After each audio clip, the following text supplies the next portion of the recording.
السلام علیکم۔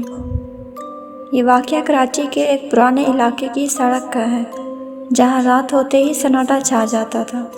اس علاقے میں ایک عجیب واقعہ پیش آیا تھا جس کی وجہ سے لوگ اس سڑک پر جانے سے کترانے لگے تھے۔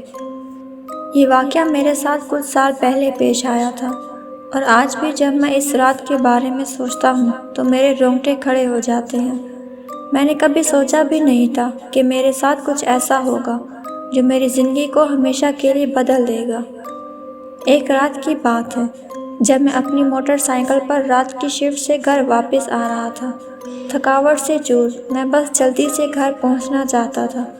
سڑک بالکل سنسان تھی اور دور دور تک کوئی نظر نہیں آ رہا تھا۔ جیسے ہی میں اس سنسان سڑک کے سنسان حصے پر پہنچا، میری نظر دور سے ایک سفید کپڑوں میں ملبوس عورت پر پڑی۔ اس وقت میں نے سوچا کہ شاید کوئی مسافر ہے جو مدد کے لیے کھڑی ہے، لیکن جو میں اس کے قریب پہنچا میرے دل میں ایک عجیب سی بے چینی ہونے لگی۔ وہ عورت بس سڑک کے کنارے کھڑی تھی، جیسے کسی چیز کا انتظار کر رہی ہو۔ مجھے عجیب سا لگا، لیکن میں نے اپنی موٹر سائیکل روک دی اور اس کے قریب جا کر پوچھا، آپ کو کوئی مدد چاہیے؟ اس کے بعد جو کچھ ہوا وہ آج بھی میرے لیے ناقابل یقین ہے۔ عورت نے اپنا سر اٹھایا اور جیسے ہی اس کی آنکھیں مجھ پر پڑی میرے دل کی دھڑکن تیز ہو گئی۔ اس کی آنکھوں میں ایک پراسرار چمک تھی اور میں نے محسوس کیا کہ کچھ ٹھیک نہیں ہے۔ اچانک اس کا چہرہ مسخ ہونا شروع ہو گیا۔ میں نے زندگی میں کبھی ایسی خوفناک شکل نہیں دیکھی تھی۔ اس کے چہرے پر زخم نظر آنے لگے اور اس کی آنکھوں سے خون بہنے لگا۔ میں نے فوراً موٹر سائیکل سٹارٹ کی اور پوری رفتار سے وہاں سے بھاگنے کی کوشش کی، مگر جتنا میں تیز چلانے کی کوشش کرتا اتنا ہی محسوس ہوتا کہ وہ عورت میرے پیچھے آ رہی ہے۔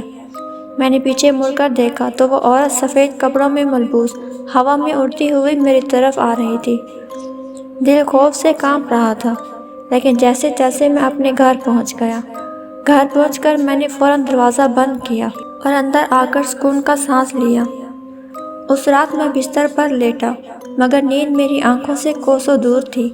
وہ پراسرار آنکھیں اور مسخ شدہ چہرہ میرے ذہن میں بار بار آ رہے تھے اور میں رات بھر سو نہیں سکا۔ اگلے دن میں نے اپنے دوستوں کو اس واقعے کے بارے میں بتایا۔ دوستوں نے اسے سمجھایا کہ یہ محض اس کے ذہنی خلل کا نتیجہ ہے اور شاید وہ بہت زیادہ تھکاوٹ کی وجہ سے یہ سب دیکھ رہا تھا، مگر مجھے یقین تھا کہ میں جو کچھ بھی دیکھ رہا تھا وہ حقیقت تھا۔ چند دن بعد میرے دوستوں نے اس سڑک پر جا کر خود حقیقت جاننے کا فیصلہ کیا۔ وہ سب دوست رات کے وقت اس سڑک پر گئے جہاں میں نے وہ سفید کپڑوں والی عورت دیکھی تھی۔ جیسے ہی وہ اس جگہ پہنچے انہیں ایک عجیب سی سردی محسوس ہوئی۔ وہ سب کچھ دیر وہیں کھڑے رہے مگر کچھ خاص نظر نہیں آیا، لیکن جب وہ واپس جانے لگے تو ان میں سے ایک دوست نے پیچھے مڑ کر دیکھا اور چیخ ماری۔ باقی دوستوں نے بھی پیچھے مڑ کر دیکھا تو ان کے چہرے سفید پڑ گئے۔ وہیں سفید کپڑوں والی عورت سڑک کے کنارے کھڑی تھی اور جیسے ہی انہوں نے اسے دیکھا وہ ان کی طرف بڑھنے لگی۔ ڈرے ہوئے دوست فوراً وہاں سے بھاگ گئے اور واپس میرے گھر پہنچے۔ ان سب کے چہرے خوف سے بھرے ہوئے تھے اور انہیں یقین ہو گیا کہ میں سچ بول رہا تھا۔ اگلے دن میں نے اور میرے دوستوں نے علاقے کے بزرگوں سے اس بارے میں بات کی۔ بزرگوں نے انہیں بتایا کہ کئی سال پہلے اسی سڑک پر ایک عورت کی حادثے میں موت ہو گئی تھی۔